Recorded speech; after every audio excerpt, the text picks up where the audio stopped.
Ya, kalau kalian lihat dari judulnya, judul dari seri ini adalah Dasar Pemrograman dengan JavaScript. Ya, jadi bukan tutorial JavaScript. Kenapa? Karena di seri ini kita akan belajar mengenai konsep dasar dari pemrograman. Konsep-konsep dasar pemrograman itu seperti istilah-istilah berikut ini ya. Ada yang dinamakan dengan variabel, tipe data, ada yang dinamakan dengan pengulangan, pengkondisian, ada yang disebut dengan objek, array, function, ya, dan lain sebagainya. Jika kalian belum paham mengenai istilah-istilah berikut ya, atau bahkan kalian baru mendengar mengenai istilah-istilah berikut, nggak usah khawatir. Karena di seri ini kita akan benar-benar belajar dari dasar sekali. Dan nanti setelah kalian mengikuti seri ini, saya yakin kalian akan paham betul mengenai istilah-istilah berikut ini. Bahkan lebih jauh lagi, di seri ini kita akan belajar mengenai konsep yang paling dasar. Kita nanti akan bahas mengenai apa itu program, terus apa itu pemrograman, ya, dan nanti kita akan bahas mengenai bahasa pemrograman. Ya, jadi istilahnya macam-macam. Ya, mengenai bahasa pemrograman ini, ya, kita tahu bahwa bahasa pemrograman itu sangat banyak sekali ya. Jadi kalian bisa lihat bahasa pemrograman itu ada yang namanya C, Java, PHP, JavaScript, ya, dan lain-lain. Dan nanti di seri ini pun kita akan bahas kok kenapa bahasa pemrograman ada sebanyak ini. Ya, dari yang banyak ini nanti ada yang populer, ada yang tidak populer. Nah, seperti yang saya bilang tadi, yang akan kita gunakan di seri ini nantinya adalah bahasa pemrograman yang namanya JavaScript. Gitu ya. Kenapa JavaScript? Kenapa nggak bahasa pemrograman lain? C misalnya atau Java. Nah, nanti itu juga alasannya akan kita bahas di seri ini ya. Lalu selanjutnya untuk mengikuti seri ini, ada beberapa hal yang harus kalian perhatikan ya. Yang pertama adalah skill atau kemampuan apa yang harus kalian miliki untuk mengikuti seri ini. Ya, jadi kalau misalkan kalian sebelum mengikuti seri ini belum pernah sama sekali membuat program, ya, atau bahkan kalian belum pernah sama sekali nulisin satu baris program aja, ya, itu nggak apa-apa, karena kita memang betul-betul akan belajar dari dasarnya sekali, ya. Nanti kita akan belajar gimana cara nulis program, disimpan di mana programnya, dan bagaimana cara menjalankan program itu sendiri. Nah, tapi kalau misalkan kalian sebelum ini sudah pernah belajar mengenai misalnya HTML atau CSS, itu akan membantu, walaupun nggak harus kalian pelajari ya. Tapi kalau misalkan kalian pengen belajar dulu mengenai HTML dan CSS, kebetulan di channel ini kita sudah buatkan seri mengenai dua hal tersebut ya. Nanti linknya kalian bisa klik aja di deskripsi video ini, atau kalian bisa klik aja link yang sudah saya simpan di atas video ini. Lalu selanjutnya, sistem operasi apa yang harus kalian gunakan? Nah, ini juga sama ya, saya tidak peduli kalian mau menggunakan sistem operasi apa. Yang penting kalian nanti harus punya web browser di komputer kalian masing-masing. Lalu juga mengenai latar belakang kalian ya, jadi saya nggak peduli kalian itu siapa, kalian itu misalkan siswa SMP atau SMA atau mahasiswa, baik itu yang memiliki latar belakang IT maupun tidak, silahkan kalian boleh mengikuti seri ini. Ya, karena siapapun bisa belajar pemrograman, nggak harus seseorang yang punya latar belakang IT. Ya, jadi intinya siapapun berhak untuk belajar pemrograman, atau bahkan lebih baik siapapun sebaiknya belajar pemrograman. Nah, kenapa? Karena dengan kita belajar pemrograman, kita juga akan mendapatkan manfaat yang lain.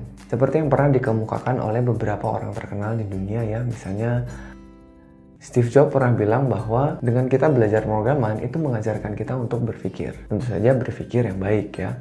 Zuckerberg juga pernah bilang katanya nanti ke depannya beberapa tahun lagi, semua orang akan belajar dan diajari pemrograman. Begitu ya. Dan CEO dari Codepolitan, kalau kalian tahu ya, dia bilang begini, kalau kita memiliki skill coding, maka kita akan leluasa untuk berkarya membuat sesuatu yang nantinya dapat digunakan untuk menyelesaikan masalah. Jadi kesimpulannya, belajar pemrograman itu banyak manfaatnya. Ya, salah satunya adalah pemrograman mengajarkan kita untuk belajar teliti, disiplin, dan berpikir abstrak. Apa maksudnya? Teliti di sini maksudnya pada saat kita menuliskan kode itu kadang-kadang kita nggak boleh salah satu karakter pun. Ya, kurang titik koma itu akan jadi masalah. Nah, di situ kita belajar teliti untuk menuliskan baris-baris kode kita. Lalu kita juga diajarkan untuk disiplin karena tiap-tiap bahasa pemrograman punya aturan yang berbeda-beda dalam menuliskan kode mereka. Jadi kita harus mengikuti aturan yang diberikan oleh bahasa tersebut. Lalu mengajarkan kita juga untuk berpikir abstraksi. Ya, abstrak di sini bukan maksudnya kita berpikir yang mengawang-awang begitu ya. Abstraksi di sini adalah untuk menyembunyikan kerumitan atau kompleksitas pada saat kita memandang sebuah masalah. Lalu selanjutnya, dengan belajar program, kita juga dapat mengubah komputer yang tadinya hanya tools untuk kita berinteraksi dengan internet, dengan aplikasi. Nah, sekarang kita bisa mengubah alat tersebut menjadi tools yang sangat powerful. Untuk apa? Untuk tadi menyelesaikan masalah yang ada. Jadi yang tadinya kita menggunakan aplikasi, dengan belajar program kita bisa belajar untuk membuat sendiri aplikasi untuk menyelesaikan masalah. Dan juga kita diajarkan untuk memiliki pola pikir atau berpikir secara komputasional. Yang dimana pola pikir komputasional itu di dalamnya terdiri dari beberapa hal ya. Yang pertama ada yang disebut dengan dekomposisi, ada pengenalan pola, ada generalisasi, dan ada algoritma. Yang kesemuanya itu juga penting ketika kita menghadapi sebuah masalah. Ya, jadi itu beberapa diantaranya manfaat dari kita belajar pemrograman. Ya, sebetulnya masih banyak yang lain. Nah, mungkin nanti kita akan bahas lagi selama kita mengikuti seri ini, ya. Nah, jadi kalau misalkan kalian sebelum ini tadi ya sudah belajar mengenai HTML misalnya ya, atau belajar mengenai CSS. Nah, nanti jangan kaget kalau misalkan pemrograman itu ternyata nggak sesimpel HTML dan tidak sewarna-warni CSS. Karena kedua bahasa tersebut bukan bahasa pemrograman.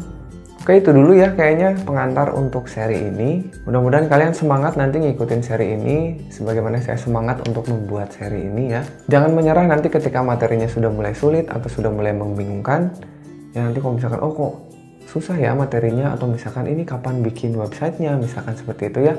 Karena kita fokusnya di seri ini bukan untuk membuat website atau membuat aplikasi yang bagus misalnya ya.